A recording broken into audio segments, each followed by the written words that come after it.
Semoga dengan mendatangi tablik akbar kali ini, Allah terima amal ibadah sahabat filah semua. Masya Allah, apa yang disampaikan beliau, Ustadz Abdul Hakim bin Amir Al-Abdad, ini adalah penjelasan dari sebuah perkataan yang sangat indah dan maknanya sangat besar, yang seringkali dibawakan juga oleh para ulama.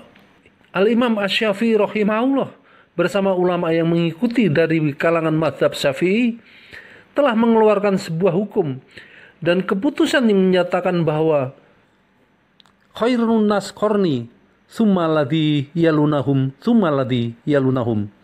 Dan barang siapa menentang Rasul sesudah jelas kebenaran baginya dan mengikuti jalan yang bukan jalan orang-orang mukmin, kami biarkan ia leluasa terhadap kesesatan. Kita bisa mengikuti Rasulullah Sallallahu Alaihi Wasallam.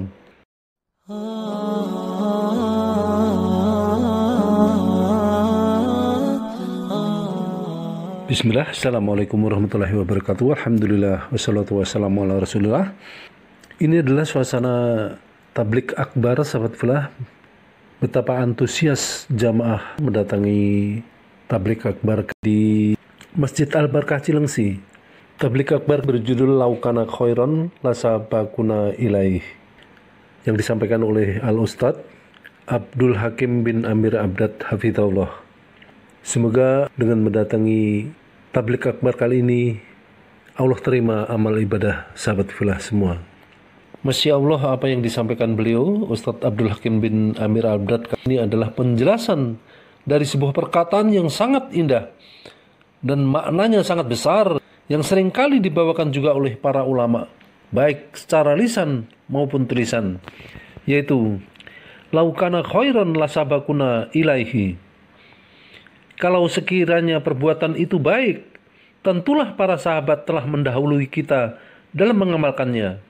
Di antara ulama yang mengucapkan perkataan ini adalah Al-Hafidz Ibnu Katsir rahimahullah. Di dalam tafsirnya ketika menafsirkan surat An-Najm ayat 38 dan 39. Allah Ta'ala berfirman, bahwasanya seorang yang berdosa tidak akan memikul dosa orang lain, dan bahwasanya seorang manusia tiada memperoleh selain apa yang telah diusahakannya. Quran surat An-Najm ayat 38-39. Dari ayat yang mulia ini, Al-Imam Asy-Syafi'i rahimahullah bersama ulama yang mengikuti dari kalangan mazhab Syafi'i telah mengeluarkan sebuah hukum dan keputusan yang menyatakan bahwa bacaan Al-Quran tidak akan sampai hadiah pahalanya kepada orang yang telah mati. Hal itu karena bacaan itu bukan termasuk dari amal dan usaha mereka.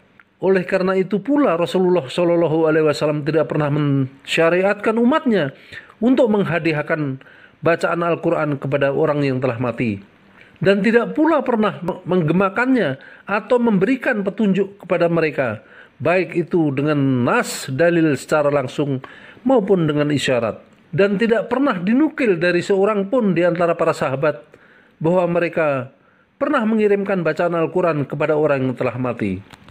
Kemudian Al-Hafidz Ibnu Katsir rahimahullah mengatakan, laukana khairan lasabakuna ilaih. Kalau sekiranya perbuatan itu baik, tentulah para sahabat telah mendahului kita dalam mengamalkannya. Beliau juga menjelaskan bahwa dalam masalah ibadah itu hanya terbatas pada dalil dan tidak boleh dipalingkan dengan berbagai macam qiyas dan ro'yu, yaitu akal pikiran manusia. Jika ada suatu amalan yang baik, pasti para sahabat telah mendahului kita dalam mengamalkannya. Hal itu karena tidak ada suatu amal dari amalan-amalan yang ada di dalam Islam yang luput daripada sahabat. Karena Nabi yang mulia Shallallahu Alaihi Wasallam telah mengajarkan kepada mereka segala sesuatunya, sampai adab buang hajat pun telah diajarkan. Inti dari laukana khairan lasabakuna ilaih adalah berbicara tentang manhaj, cara dan sikap beragama sahabat radhiyallahu anhu alaihi jami'an. Mengapa kita perlu bahkan wajib mempelajari manhaj para sahabat? Mengapa?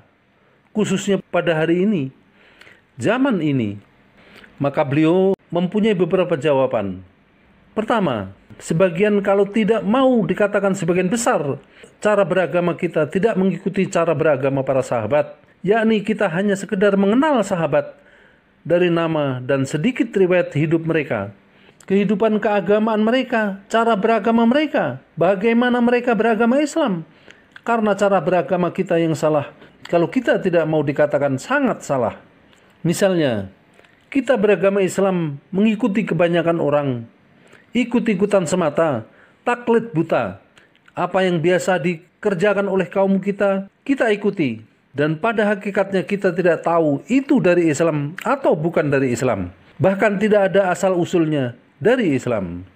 Karenanya, jika kita tidak mengikuti sahabat, bahkan kita membenci atau mengolok-olok sahabat, maka orang yang demikian itu bisa digolongkan orang munafik. Karena Rasulullah SAW sendiri pernah berkata, jangan sekali-kali kalian membenci sahabatku. Andaikan engkau menginfakkan emas sebesar gunung Uhud pun, maka engkau tidak bisa menyamai amalan sedekah sahabat walaupun 1 mud, bahkan setengah mud dari mereka, kalian tidak akan bisa menyamai. Maka di sini dikatakan bahwa sahabat mempunyai kedudukan yang sangat tinggi di mata Allah dan Rasulullah SAW. Beliau pernah bersabda, khairun nas qarni tsumma alladzi yalunahum tsumma alladzi yalunahum. Sebaik-baik generasi adalah generasiku. Kemudian setelahnya yaitu tabi'in, kemudian setelahnya yaitu tabi'ut tabi'in. Karenanya sahabat fillah, tidak salah jika kita menempatkan sahabat sebagai prioritas atau tauladan utama setelah Rasulullah SAW.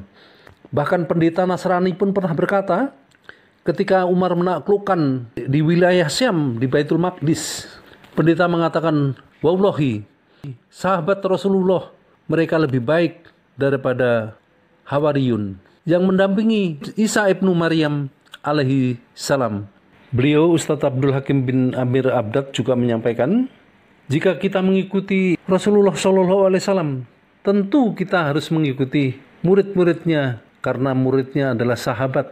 Mereka yang langsung diajar Rasulullah SAW. Jika kita taat kepada Allah, maka kita taat kepada Rasulullah SAW, sebagaimana sahabat mengajarkannya kepada kita. Allah telah berfirman, dan barang siapa menentang Rasul sesudah jelas kebenaran baginya dan mengikuti jalan yang bukan jalan orang-orang mukmin, kami biarkan ia leluasa terhadap kesesatan yang telah dikuasainya itu, dan kami masukkan ia ke dalam jahanam, dan jahanam itu seburuk-buruk tempat kembali. Patut kita jadikan ibrah sahabat fillah.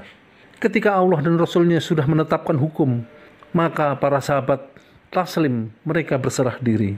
Mereka menyerahkan semua itu demi ketaatan kepada Rasulullah SAW. Ayat tadi dimuat dalam Quran surat An-Nisa ayat 114.